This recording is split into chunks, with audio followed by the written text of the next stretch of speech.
So how was your first encounter with Mark? Because Mark is the boss. Yeah, he's the boss. He's the boss. So, but he's very welcoming usually. I mean, he's used to that. So how was, the first time you met with him? It was a phone call.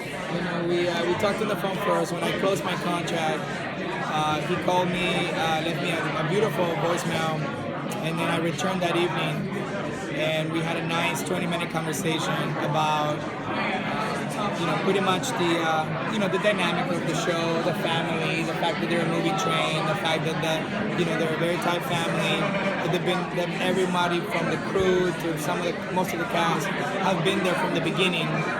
13 years into it, you look at that and you go, wow, that's beautiful. You're actually joining a family that's this long standing.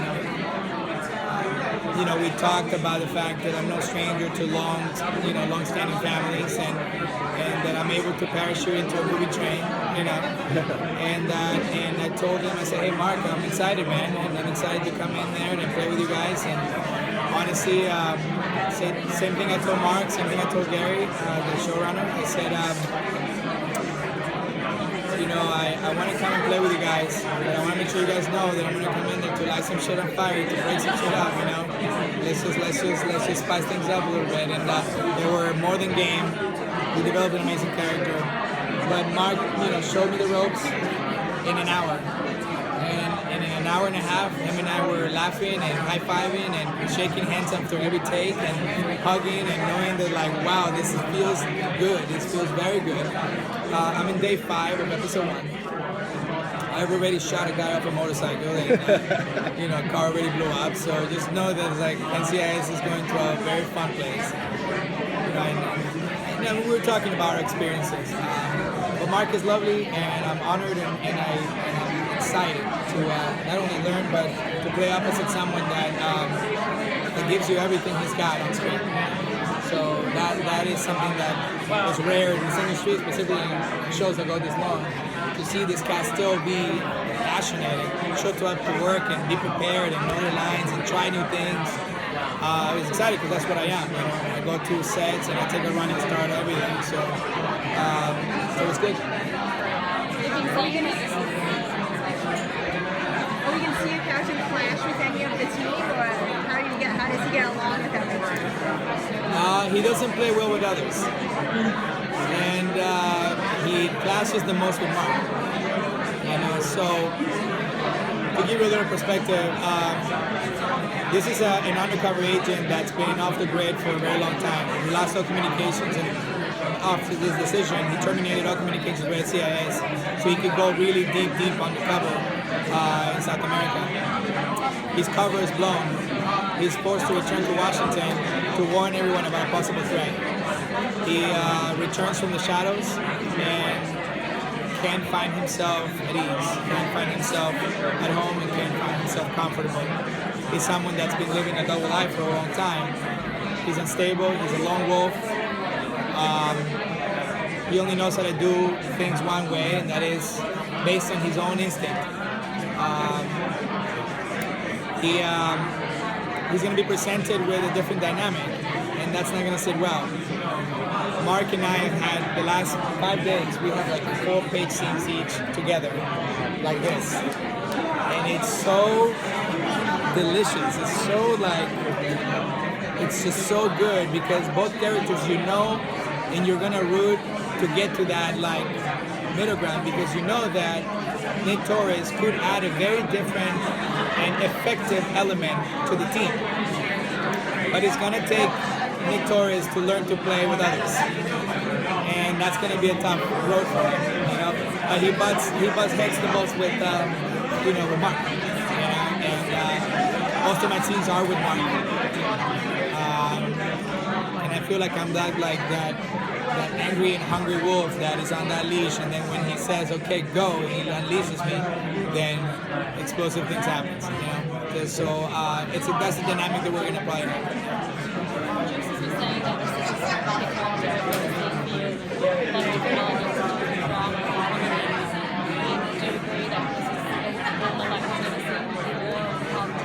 Yeah, I don't think you've ever seen me like this before.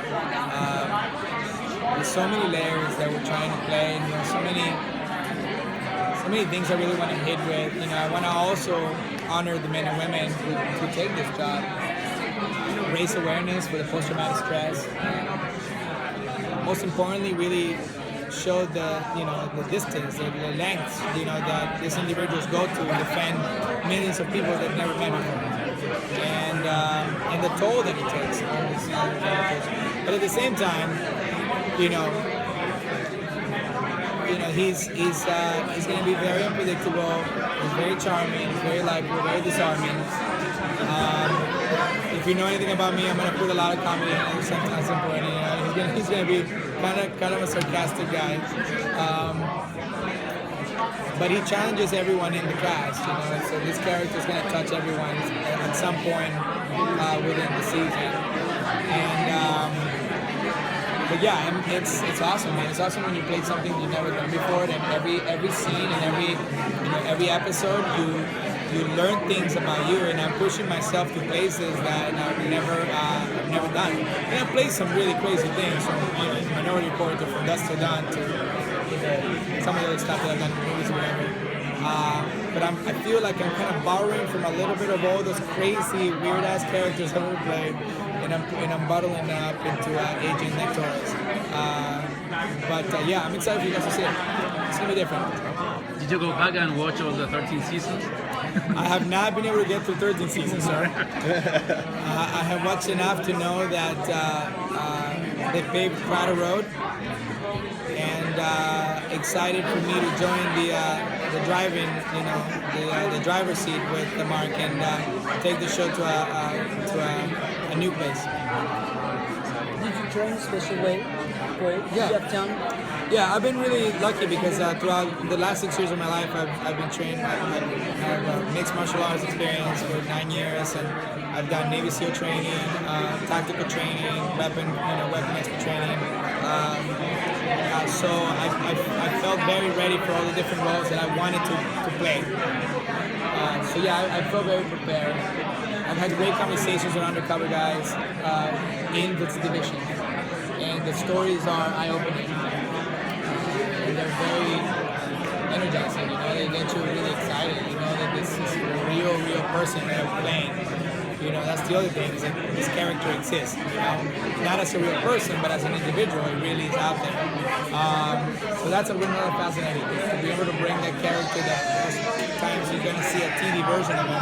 But if you know anything about NCIS, is that they really stay true to what it looks like, what it does, and how it sounds like in 100 watts. So yeah, lots of research, but I feel super comfortable in the show. What do you think the fans are going to love about your character? I think he's very witty. I think he's very unpredictable. I don't know. I couldn't tell you because the heads of the network already called my team and said he's doing something very different on screen and we're loving it. And I was super flattered that CBS called to say that, because I really am trying things that I don't think the show has really seen. So I don't know what's going to click with this audience. He's likable, but he's also scary and dangerous. There's moments where you think he's going to snap, and when Marvin gets in his face, and you're like, oh my God, please don't. This is going to go bad, because you're learning the character. But I don't know. I'm excited to see what the audiences are going to gravitate towards. I'm sure it's going to help shape where I go next. Thank you guys so much. I appreciate it. Thank you. Thank you very much. Thank you guys. Thank you.